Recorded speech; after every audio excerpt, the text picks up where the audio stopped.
আজ আমাদের এই ভাড়া বাড়িতে শেষ দিন। কাল থেকে নতুন বাড়িতে আবার নতুন করে সংসার শুরু করব। জানি না সেই ভিডিও তোমাদের কবে দিতে পারবো, কিন্তু এই শেষ দিনের ভিডিওটা ভাবলাম তোমাদেরকে দিয়ে দিই তাড়াতাড়ি। আর জানো তো, এই বাড়িতে তো 8টি বছর রয়েছি। খুব খারাপ লাগছে আজকে এই যে শেষ রান্নাটা করছি, আর মনে মনে ভাবছি কাল আর এ বাড়িতে রান্না করতে পারবো না। কাল আবার নতুন বাড়িতে রান্না হবে। এখানে এই যে দুটো জলের ড্রাম দেখছো আর দুটো কল, এর কারণ হলো এ বাড়িতে তো রানিং ওয়াটারের ব্যবস্থা নেই, তাই ওখানে যে আমি বাসন মাজি তার জন্য এক্সট্রা ওই ড্রাম আর কল কিনে এনেছি।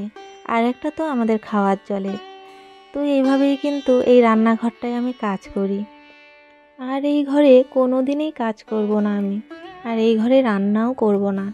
এই বাড়িটিতেও আর কখনো জামা কাপড় ধুবো না, বাসন মাজবো না। সত্যি ভাবলে কেমন কষ্ট হচ্ছে। বাড়িওয়ালা কাকু যদি থাকতো, আজও হয়তো আমাদের এ বাড়ি ছেড়ে দিতে হতো না। এর আগেও কাকিমা অনেকবার বলেছিলেন যে উনি নতুন ভাড়াটিয়া বসাবেন, কারণ ওনার মতে এক ভাড়াটিয়া বেশি দিন যদি থাকে তাহলে নাকি বাড়ি দখল হয়ে যায়। জানি না এই ধরনের বুদ্ধি ওনাকে কে দেয়, বা উনি কোথা থেকে এমন বুদ্ধি পান। এখন এই রেজিস্ট্রি করা বাড়ি কেউ কখনো দখল করতে পারে? আগের দিনে এসব হতো, কারণ আগের দিনে রেজিস্ট্রি করা বাড়ি ছিল না, তাই তো এই কারণেই হয়তো উনি আমাদের ওঠানোর জন্য এই বিল্ডিং বাড়ির কথাটা বলেছেন। আমার তো এখন মনে হচ্ছে এগুলো কিছুই হবে না, শুধুমাত্র আমাদেরকে এই বাড়ি ছাড়ানোর জন্য এই কথাগুলো বলা হয়েছে। যাই হোক, ওনার বাড়ি উনি যা খুশি করতে পারেন, কিন্তু আমরা একটা ভাড়া পেয়েছি, মানে ওই যে এখন যে বাড়িতে যাব সেটা, তো সেই বাড়িটি আমরা পেয়েছি কিন্তু 2 মাস আগেই, কিন্তু ওই বাড়িতে অনেক কাজ বাকি। তো সেগুলো করানোর জন্য আমাদের কিছু সময় লাগবে, তো সেটাও উনি দিচ্ছে না। তো এখন আপাতত বাড়ির সমস্ত কাজ কমপ্লিট হয়ে গিয়েছে। রাখি পূর্ণিমা আমার ভাইয়ের যে ছোট্ট মিনি ব্লগ দিয়েছিলাম, তো তার মধ্যে বাড়ির কিছুটা অংশ হয়তো তোমরা দেখেছো, যদি তোমরা ভিডিওটা দেখে থাকো। তো এখনও ওই বাড়ির কিছুই তোমাদের দেখাইনি।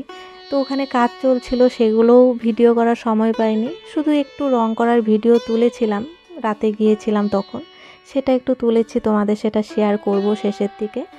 আর এখন বাড়িতে অনেক কাজ কমপ্লিট হয়ে গিয়েছে, সমস্তটাই হয়ে গিয়েছে। তো কাল একেবারে আমরা ও বাড়িতে শিফট করব।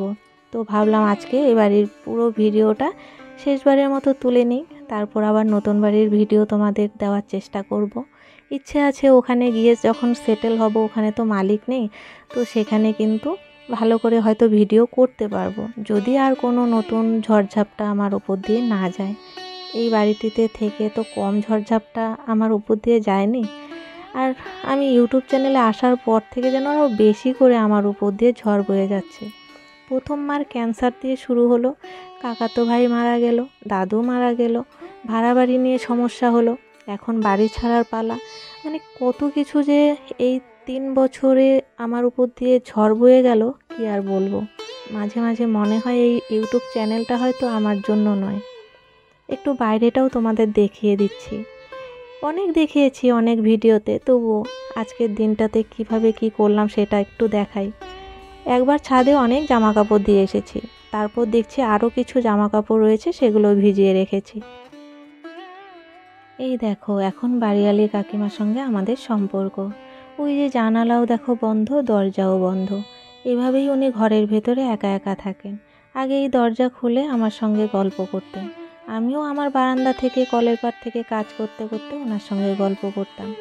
আর ওই যে ওই দিকটাতে আমরা ল্যাট্রিনে যেতাম, আর এখানে ওই ঘরটিতে আমরা আগে ভাড়া থাকতাম। 8 বছর হয়েছে এই বাড়িটিতে। ওই ঘরটিতেও 4 বছর ছিলাম, আর এই ঘরটিতেও 4 বছর। পুরোপুরি 8 বছর এ বাড়িতে থেকেও ওনার ভালোবাসা আর মন কোনোটাই পেলাম না। 8 দিন যদি কেউ একটা কুকুর পোষে, তবুও সেই কুকুরের প্রতি যে ভালোবাসা জন্মায়, আমাদের প্রতি ওনার সেই ভালোবাসাটুকু জন্মায়নি। ওখানে কিছু গাছ লাগিয়েছি, আর আমার মেয়ে একটা স্কুল থেকে তেঁতুল গাছ নিয়ে এসেছে। স্কুল থেকে নাকি এখন ওদের গাছ দিচ্ছে। ওকে বললাম আমাদের জায়গা নেই, এই তেঁতুল গাছ কোথায় লাগাবো বলতো, আর তাছাড়া বাড়িতে তো তেঁতুল গাছ লাগাতেও নেই। তো শখ করে এনেছে, তাই ওখানে রেখে দিয়েছি, দেখি কোথায় কি করা যায়। তো চলো এখন আবার রান্না করি। ঘরটা যতই দেখছি মনটা খারাপ হয়ে যাচ্ছে। বাড়ি ছাড়ার কষ্ট ভীষণ, এই পাড়া থেকে চলে যাওয়ার কষ্টটাও অনেক হচ্ছে। তবুও বাড়িওয়ালি কাকিমার কথাগুলো যখনই মনে পড়ছে তখনই আর সেই কষ্ট থাকছে না। শুধু মনে হচ্ছে বাড়িটা ছাড়তে পেলেই শান্তি পাবো। তবে বিউটির কথা মনে হলে তখনই মনটা খারাপ হয়ে যাচ্ছে। আবার একটা নতুন বান্ধবীও জুটিয়েছি, এই যে পূর্ণিমা। 1 বছর হয় ওর সঙ্গেও একটা সুন্দর সম্পর্ক গড়ে উঠেছে। তো এখন আমরা কিন্তু একসঙ্গেই সন্ধ্যের টাইমটা কাটাতাম। আমার বাড়িতে ওরা যখন যেত তখন ওখানে আমরা সবাই মিলে চা খেতাম। আবার আমি যখন ওদের বাড়িতে আসি তখন ওদের বাড়িতে সুন্দর সবাই মিলে চা খাই। মানে এই যে একটা আনন্দ, সেটা ওখানে গিয়ে আবার নতুন করে গড়তে হবে। হ্যাঁ, আমরা যখন যে পাড়াতে যাই তখন আস্তে আস্তে সেখানকার মানুষের সঙ্গে একটা ভালো সম্পর্ক হয় ঠিকই, কিন্তু ভাবো তো এই 8 বছর একটা মানুষের সঙ্গে থাকার পর আবার নতুন করে একটা পরিবেশে নিজেকে মানিয়ে নেওয়া কতটা কষ্টকর। তবে আমার একটা সুবিধে, আমি এখন যে নতুন বাড়িতে যাচ্ছি সেখানে আমি এর আগেও ভাড়া ছিলাম, তবে সেই গলিতে নয়, তার পরের গলিতে। তবুও ওই পাড়ার লোকগুলো খুবই চেনা। কিন্তু 8 বছর হয় সেই পাড়া আমি ছেড়ে এসেছি, তাই সেই মানুষগুলোর থেকে অনেকটাই দূরে সরে এসেছি। আর এই পাড়াতে 8 বছর ধরে আছি, তো তাই এখানকার লোকের সঙ্গে কিন্তু একটা সুন্দর সম্পর্ক গড়ে উঠেছে। এখন তাদেরকে ছেড়ে যেতে কেমন কষ্ট হচ্ছে একটু তোমরা নিশ্চয়ই বুঝতেই পারছো। আমি যে ভয়েস দিচ্ছি না, আমার ভীষণ কষ্ট হচ্ছে, খুবই খারাপ লাগছে। তবুও ভাবলাম শেষ দিনে একটা ভিডিও করি। আর এই যে ভিডিওটা তোমরা দেখে বুঝতেই পারছো, এটা কিন্তু বিউটির বিবাহবার্ষিকীর ভিডিও। তো সেই ভিডিওটা করেছিলাম, কিন্তু আর সময়ের অভাবে দিতে পারিনি। ওই যে এত টেনশনে কি আর ভিডিও করা যায়, তাই শর্ট ভিডিওই ছেড়েছিলাম। একটা বড় ভিডিও করতে প্রচুর খাটনি, ভয়েস দাও, এডিটিং করো, এত বড় ভিডিওতে ভয়েস দিতেও অনেকটা সময় লাগে। তার উপরে থাম্বনেল বানাও, এরপর আবার এসিও করো ভিডিওতে, তারপর ছাড়ো। প্রচুর খাটাখাটনি, সেই সময় সুযোগ কোনোটাই পাচ্ছি না। তাই ভাবলাম এই ভিডিওর সঙ্গে এই ছোট ছোট যে ক্লিপগুলো তুলেছি সেগুলো তোমাদের সঙ্গে শেয়ার করি। আর তাছাড়া আমি তো স্মৃতি হিসেবে সব কিছু রাখতে চাইছি, কারণ আমি যখন নিজের বাড়ি করব তখন যেন আমার মনে থাকে যে আমি কিভাবে ভাড়া বাড়িতে থাকতাম, কোন ভাড়া বাড়িতে কীভাবে থাকতাম, বাড়ি ছাড়ার সময় আমার যে অভিজ্ঞতা, এই সমস্ত কিছু যেন স্মৃতি হয়ে থেকে যায়। এই যে দেখো, আমি আবার রাত 9টার সময় ওই নতুন ভাড়া বাড়িতে এসেছিলাম। তো এটা কিন্তু ওই বিউটির বিবাহবার্ষিকীর আগে। আমি জানি না কখন কোন ভিডিও কিসের মধ্যে সেট করছি, তো যাই হোক। তো বিবাহবার্ষিকীর আগে একদিন এসেছিলাম, তখন এখানে কিন্তু রঙের কাজ চলছিল। তো সেখানে আমি ভাবলাম একটু ভিডিও করি, তোমাদের সঙ্গেও শেয়ার করি। এই ভিডিওটাও সেদিন আর শেয়ার করতে পারিনি। উপরে সিলিং ছিল না, তাই ওই যে কাপড় দিয়ে সিলিং দিয়েছে দেখতে পাচ্ছ, এটা কিন্তু এই যে এই বাড়িওয়ালার যে দাদা, সে আমার বড়মশাইয়ের বন্ধু হয়, সে আবার ডেকোরেটার্সের কাজ করে। তো তার প্যান্ডেলের কাপড় দিয়েই ওখানে সিলিং দিয়েছে।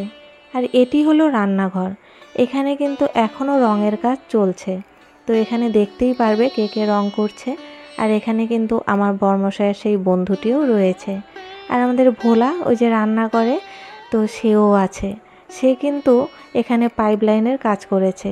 আর বড়মশাইও দেখো ওখানে হাতে হাতে রঙের কাজ করে দিচ্ছে। একজন কিন্তু ওই রং মিস্ত্রিও রয়েছে। আমার ভাই আবার এ বাড়িতে কারেন্টের কাজ করেছে। তো সবাই মিলে আমার এই সংসারটাকে সুন্দরভাবে গুছিয়ে দিচ্ছে। তো চলো ভিডিওটা এখানেই শেষ করছি। এরপর হয় আমার ভাঙাচোরা সংসার, নয় গোছানো সংসার নিয়ে আসবো। আজকে এতটুকুই, টাটা।